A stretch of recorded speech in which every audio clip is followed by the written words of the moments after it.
Yo, yo, yo, what up? David Daz, DID. So, got two Zx14s. This is, guy's been a buddy, long-time client of mine.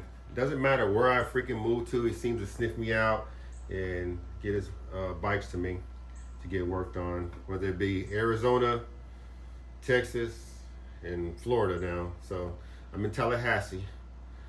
Today is the actual first day of opening back up as far as my shop goes. I really haven't been working on client bikes at all. I haven't been doing anything really but just working and trying to figure life out, just going through things like everybody else does.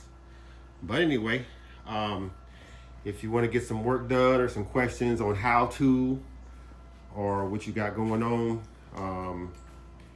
hey, hit me up, leave a message, and I'll get back to you. You can email me too at daviddaz45@gmail.com.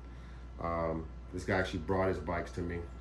Usually have them shipped to me, or if you're in the area or town, you can drop them off and we can get it in. But I'll be posting some of my old work, recirculating some of that stuff, because I know I have a lot of videos that I haven't had online or didn't post for a while.